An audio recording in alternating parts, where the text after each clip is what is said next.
মেঘনা উপজেলা স্বাস্থ্য কমপ্লেক্সে অনিয়মের প্রতিবাদে করা বিক্ষোভ মিছিলে মেঘনা থানা পুলিশের বাধা।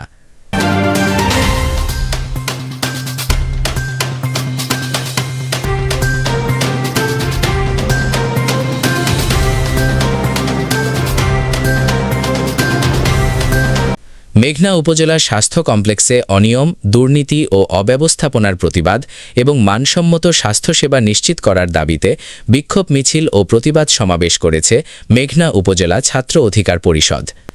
মঙ্গলবার ৯ জুন সকাল ১১টায় আয়োজিত এ কর্মসূচিতে পুলিশের বাধার অভিযোগ করেন সংগঠনটির নেতাকর্মীরা। মেঘনা উপজেলা গণ অধিকার পরিষদের প্রধান কার্যালয় থেকে বিক্ষোভ মিছিলটি শুরু হয়ে উপজেলা স্বাস্থ্য কমপ্লেক্সের উদ্দেশ্যে রওনা দেয়। তবে মিছিলটি হাসপাতালের দিকে অগ্রসর হলে মেঘনা থানা পুলিশ বাধা দেয় বলে অভিযোগ করেন আন্দোলনকারীরা। পরে নেতাকর্মী ও সাধারণ জনগণ মেঘনা উপজেলা মডেল প্রেস ক্লাবের সামনে জড়ো হয়ে সংক্ষিপ্ত সমাবেশ করেন। এ সময় পুলিশ চারদিক থেকে অবস্থান নিয়ে পরিস্থিতি নিয়ন্ত্রণে রাখে।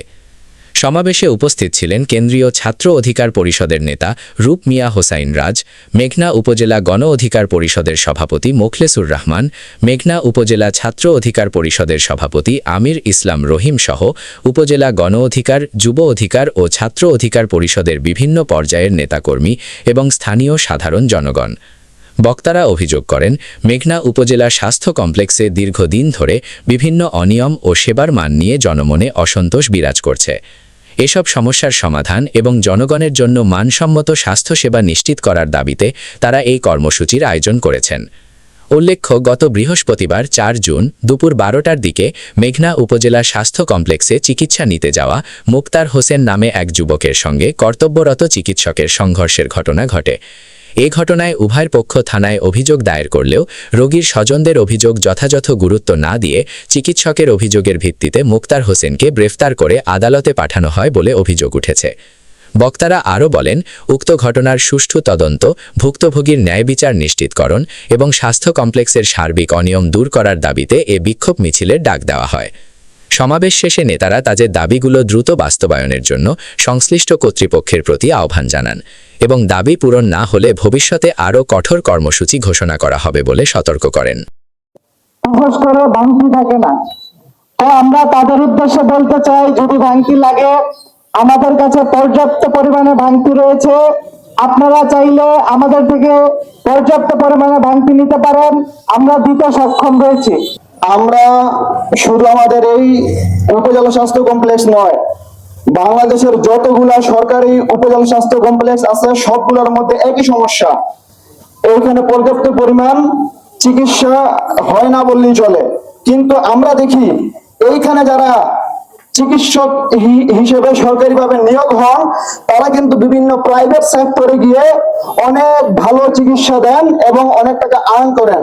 এখন আমার প্রশ্ন, আপনাদের যদি টাকা আর্ন করার ইচ্ছা থাকে তাহলে আপনারা কেন বিসিএস দিয়ে সরকারি প্রতিষ্ঠানের মধ্যে জয়েন করেছেন?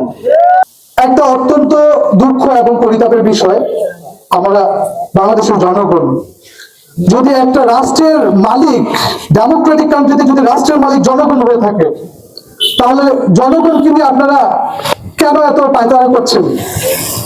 মানুষের মৌলিক চাহিদা কি? যেখানে খাদ্য, বস্ত্র, বাসস্থান, শিক্ষা, চিকিৎসার নামে আপনারা যে অপচিকিৎসা করছেন, আমরা দূর দূরান্ত থেকে ব্যথিত হই। আপনারা কি প্রতিজ্ঞা নিয়ে আসছেন জনগণের সেবা দিতে? আপনারা দয়া করে দায়িত্ব থেকে বিচ্যুত হয়ে যাবেন না। আপনারা আপনাদের দায়িত্ব থেকে বিচ্যুত হয়ে যাবেন না, এটা আমি আপনাদের কাছে সবিনয় অনুরোধ করছি। এখানে আগত ইলেকট্রনিক প্রিন্ট মিডিয়ার মাধ্যমে আমি জানাতে চাই, যে সকল ডাক্তার ভাইয়েরা, ডাক্তার স্যারেরা মানুষের অধিকার নিয়ে ছিনিমিনি খেলছেন, দয়া করে এসব বন্ধ করুন। রাষ্ট্রের মালিক জনগণ, এই জনগণের অধিকার নিশ্চিত করুন। আমরা কিছু চাই না, আমরা দুবেলা দুমুঠো ভাত, শিক্ষা, চিকিৎসা, স্বাস্থ্য খাতটা আপনারা এনশিওর করেন, এই ধরনের সেবাগুলো নিশ্চিত করেন। আমরা এই জায়গায় দাঁড়িয়েছি কেন আপনারা সকলেই জানেন। পুলিশ প্রশাসন ভাইয়েরা, মেঘনা উপজেলার আজকে সকল শ্রেণীর লোকজন, জনগণ আজকে জানেন আমরা এই জায়গায় কেন দাঁড়িয়েছি। তারপরেও গতকালকে আমাকে রাত ৩টা পর্যন্ত ঘুমাতে দেওয়া হয় নাই, আজকে প্রোগ্রামটা যেন আমরা না করি। আচ্ছা, আমরা যে প্রোগ্রামের জন্য দাঁড়িয়েছি এটা কি ন্যায় নীতি ন্যায্য অধিকারের জন্য না? তাহলে অধিকারটা যদি আমরা মেঘনার জনগণ চাই, এটাতে বাধা আসবেন কেন? কেন বাধা আসবে? যাক, সমস্যা নাই, আমি ওইদিকে না যাই। এখন কথা হচ্ছে, আমাদের যে মৌলিক 5টা অধিকার আছে তার মধ্যে অন্যতম হচ্ছে চিকিৎসা। একটা মানুষের জীবন বাঁচাতে পারে এই চিকিৎসার মাধ্যমে, একটা মানুষকে মারতেও পারে এই চিকিৎসার মাধ্যমে। তো এখন একটা মানুষের লাইফই যদি না থাকে চিকিৎসার কারণে, তার বাকি 4টা মৌলিক অধিকারের দরকারটা কি? সে যদি বেঁচেই না থাকে। এখন এই মৌলিক অধিকারটা আদায় করার জন্য আমরা একটা বিক্ষোভ মিছিলের ডাক দিয়েছি। এটা কারণ হচ্ছে, বিগত অনেকবারই এই আমাদের হাসপাতালের যে প্রধান কর্মকর্তা সাইমা রহমান প্লাস হাসপাতালের আরএমও, তাদের সাথে আমাদের দফায় দফায় বসা হয়েছে। তাদেরকে আমরা সতর্ক করেছি মেঘনা জনগণকে সঠিক চিকিৎসা দেওয়ার জন্য। তারা এটা বারবারই গাফিলতি করতেছে, আমাদেরকে উপেক্ষা করে বারবারই চলতেছে, বারবারই এরকম তাদের থেকে আচরণ লঙ্ঘনের ইয়া পাইতেছি মানুষের কাছ থেকে। এর মধ্যে কিছুদিন আগে কিছু মানুষ কমপ্লেন করেছে আমার কাছে যে হাসপাতালে একটা সমস্যা দাঁড়িয়েছে, সেটা হচ্ছে 10 টাকা নোট দিলে 5 টাকা বাংতি নেই বলে, বাকি 5 টাকা রেখে দেয়। এখন কথা হচ্ছে দানদার ব্যবসা। এখন কথা হচ্ছে, এই যে এই 5 টাকা করে এক্সট্রা রাখা হয়, দৈনিক যদি 20টা লোক থেকে এক্সট্রা রাখা হয়, 5-20 100 টাকা, এই 100 টাকা দিয়ে বাকি 20টা লোককে ফ্রিতে টিকিট দেওয়া হচ্ছে কিনা? যদি ফ্রিতে টিকিট না দিয়ে থাকে, তাহলে প্রতিদিন তাদের যে এক্সট্রা আর্ন হয়, এই টাকাটা আর্ন হয়, এই টাকাটা কোথায় যায়? এই টাকাটা কি করে তারা? এটা কি সরকারি খাতে জমা করে? না, তাদের পকেটে যায়। তো তাহলে তারা পকেট মানি তারা পকেট বাড়ি করবে জনগণের টাকা নিয়ে, আর এটা আমাদের সহ্য করতে হবে, এমনটা কোথায় আছে? আইন কোন আইনে লেখা আছে? কোথাও কি লেখা আছে? নাই। আর ওনাদের বিভিন্ন ভাবে ওনাদের ডাক্তারদের যে গাফলতি, এই গাফলতির প্রমাণ ভিডিও আমার কাছেও আছে, আমি চাইলে আপনাদের দিতে পারবো। এখন এই ডাক্তাররা আমাদের সরকারের অধীনে, মানে আমরা যে বর্তমান প্রতিটা বাংলাদেশে প্রতিটা নির্বাচনের পর একটা করে সরকার চেঞ্জ হয়, সরকারের অধীনে তারা চাকরি করে। এটা কিন্তু সরকার নয়, তাদের বিরুদ্ধে আমাদের প্রতিবাদ গড়ে তোলা মানে সরকার বিরোধী প্রতিবাদ নয়। সরকার আমরা দেশের প্রতিটা জনগণের অধিকারের কথা বলার জন্য, প্রতিটা জনগণের ন্যায্য অধিকার আছে, দেশে আছে, তাহলে বাধা আসবে কেন?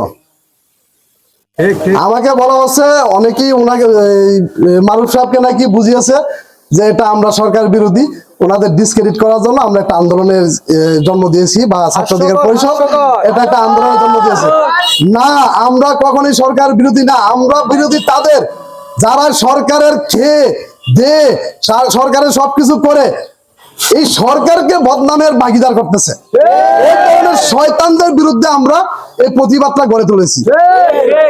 আমাদের ট্যাক্সের টাকায় তোমাদের বেতন আসে, তোমরা ওই ট্যাক্সের টাকার বেতন নিয়ে আমাদের উপর এভাবে এই অত্যাচার করবা, জুলুম করবা, এটা আমাদের সহ্য করতে হবে। এটা তো ঠিক না, আমরা এটা সহ্য করব না। তারপরে বিভিন্ন মাধ্যম থেকে আমার কাছে ফোন আসছে, আগামী 15 দিনের মধ্যে আমরা যেভাবে একটা মিটিং করবে, আমাদের সাথে বসবে, আমাদের দাবি দাবাগুলো শুনবে, শোনার পরে যদি এই দাবি দাবাগুলো নাকি তারা সম্পূর্ণ পূরণ করবে এবং সহযোগিতা করবে আমাদের মাননীয় সংসদের সদস্য মুশারফ সাহেব স্যার। তো আমি ওনাকে ধন্যবাদ জানাই যে উনি আমাদেরকে এই প্রতিশ্রুতি দিয়েছে আগামী 15 দিনের মধ্যে এই আমাদের যেই দাবিগুলো এগুলো উনি পূরণ করতে আমাদের সাথে কাজ করবে, এই বলে আমাদেরকে আশ্বাস দিয়েছে। এর জন্য ওনাকে আমি আবারও ধন্যবাদ জানাই। এখন এই টোটালি এই ডক্টর সাইমা রহমান, উনি বর্তমান আমাদের এই হাসপাতালের প্রধান হেড। ওনার আগেও বহু ডাক্তার হেড আসছিল, মেঘনায় কখনো হাসপাতালে এত অধপতন হয়নি। উনি আসার পরে যে একটা অধপতন হয়েছে, মানে এখন বোঝা যাচ্ছে উনি একটা ব্যর্থ হাসপাতালের প্রধান ইউএসপি। এখন ব্যর্থ একটা ইউএসপি আমাদের মেঘনায় থেকে আমাদের মেঘনা জনগণকে কি দেবে? উনি কখনোই শুধরানুর না। শুধরানুর হলে আগে দু একবার যখন প্রতিবাদ হয়েছে, ওনার সাথে বসা হয়েছে, ইউনো অফিসে স্মারকলিপি দেওয়া হয়েছে, উনি শুধরিয়ে যেত। আমাদের প্রধান দাবি উনি যেন মেঘনায় আর থাকতে না পারে। আগামী 15 দিনের ভিতরে ওনাকে মেঘনা থেকে বিচারিত করতে হবে। হোক সেটা পদত্যাগ, হোক সেটা বহিষ্কার, হোক সেটা এখান থেকে তাকে ট্রান্সফার, যে কোনো মূল্যে সে মেঘনা ত্যাগ করতে হবে আগামী 15 দিনের ভিতরে। আর নতুবা আগামী 15 দিন পরে মেঘনার জনগণকে সাথে নিয়ে তাকে আমরা পদত্যাগ করতে বাধ্য হব। এ ব্যর্থ নারী আমাদের দরকার নাই, ব্যর্থ আমাদের ডাক্তার যে প্রশাসক আছে তাকে দরকার নাই আমাদের মেঘনায়। সুন্দর একটি উদ্যোগ গ্রহণ করেছেন এবং বিক্ষোভ মিছিল বা মানববন্ধনের আয়োজন করেছেন মেঘনার মানুষের সুচিকিৎসা নিশ্চয়তার জন্য।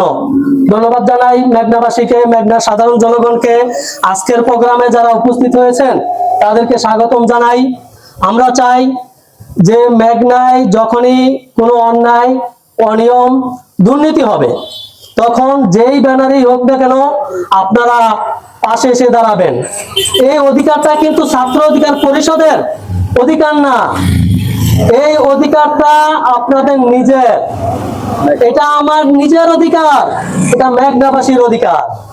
ছাত্র অধিকার পরিষদ প্রোগ্রাম দিয়েছে মানে তাদেরকে ক্রেডিট দেওয়া না, বরঞ্চ আপনাদের অধিকার নিশ্চিত করা।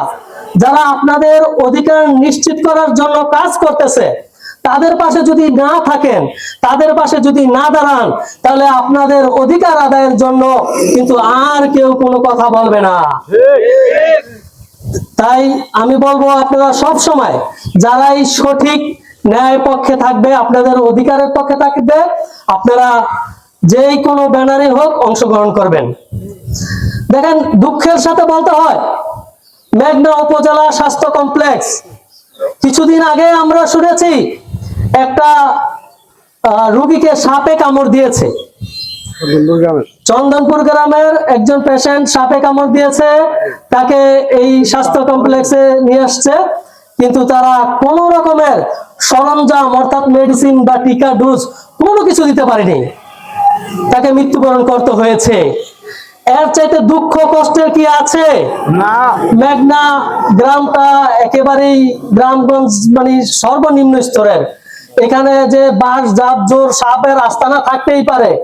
তো একজনকে সাপে কাটলে যেই স্বাস্থ্য কমপ্লেক্স আসলে চিকিৎসা পাওয়া যায় না, সেবা পাওয়া যায় না, তাহলে এটা কিসের জন্য আছে? যেহেতু স্বাস্থ্য কমপ্লেক্স আছে সেহেতু এখানে মানসম্মত চিকিৎসা নিশ্চিত করতেই হবে। আজকে এই যে স্বাস্থ্য সেবার এত অবনতি, মানে টয়লেট গুলোতে যাওয়া যায় না, মানে ভালো মানুষ গেলে রুগী হয়ে যাবে, আর রুগী যখন যায় তখন তারা কি হবে, তারা মনে হয়ে যায় তারা মানে একবারে স্বর্গে চলে যাবে আর কি। গরুর ঘরে তার থেকে ভালো আছে। তাহলে এই অব্যবস্থাপনা কেন? এটা দেখার দায়িত্ব কাদের? কারা এটাকে ভালো করে রাখবে? ডাক্তার আসবে, তারা জনগণের সাথে খারাপ ব্যবহার করবে, জনগণ প্রতিবাদ করলে তাকে জেলে দিবে। তাহলে তারা এই সরকারি চাকরি করে জনগণের ভ্যাট ট্যাক্সের টাকা নিয়ে জনগণের সাথে এরকম রাফ ব্যবহার করার সাহস কিভাবে পায় আমি জানতে চাই। আমরা সরকার কর্তৃপক্ষ যারা এর দায়িত্বে আছে, যে আমাদের বর্তমান কুমিল্লা 1 আসনের এমপি, মাননীয় এমপি সংসদ ডক্টর খন্দকার মোশাররফ হোসেন স্যারের কাছে আমরা অনুরোধ জানাই যে আপনি এই হাসপাতালটা আমাদের দিয়েছেন, একইভাবে যেভাবে হাসপাতাল দিয়েছেন সেভাবে এই হাসপাতালে যাতে আমরা মানসম্মত স্বাস্থ্য সেবা পাই সেটা নিশ্চিত করবেন, এটা আপনার কাছে আমরা দাবি জানাই। আপনি ড্রাইভার দেখেন, সিএনজি চালক দেখেন, তাদের ভাড়া, আমি আজকে এই শেখেরগাঁও থেকে কান্দারগাঁও আসছি, ভাড়া 15 টাকা, আমি 20 টাকার নোট দিয়েছি, কই তারা তো আমাকে 5 টাকা ফেরত দিল। আপনাদের মতো যদি হয়তো তাহলে তো বলতো ভাই 5 টাকা তো বাংতি নাই, আপনি আমাকে 15 টাকা দেন, না হয় 20 টাকাই রেখে দেব। একজন শ্রমিকের চাইতে কি আপনারা নিকৃষ্ট? যে শ্রমিক গাড়ি চালায়া দিনমজুর একজন কষ্ট করে পরিশ্রম করে, তারও কারো টাকা আত্মসাৎ করার চিন্তা ভাবনা নাই, আপনারা সরকারি চাকরি করেন, সরকারের টাকা পান, কিন্তু 5 টাকার লোভ সামলাইতে পারেন না, এটা আত্মসাৎ করতে হয় আপনাদেরকে। একটা জন্ম নিবন্ধন, একটা মৃত্যু সনদ, একটা ওয়ারিশ করতে গেলেই দেখবেন তাদেরকে টাকা দিতে হয়। টাকা ছাড়া কাজ হয় না কোনো সেক্টরে। আমরা এটার পরিবর্তন চাই। জাঞ্জির বাংলাদেশে আর কোনো অন্যায় অনিয়ম দুর্নীতি চলবে না। আমরা স্পষ্ট ভাষায় বলতে চাই, সরকারের কর্তৃপক্ষের দৃষ্টি আকর্ষণ করছি, যারা এরকম ধরনের কাজগুলো করে তাদের যাতে মেঘনা থেকে অপসারণ করা হয় বা তাদেরকে শাস্তির আওতায় আনা হয়।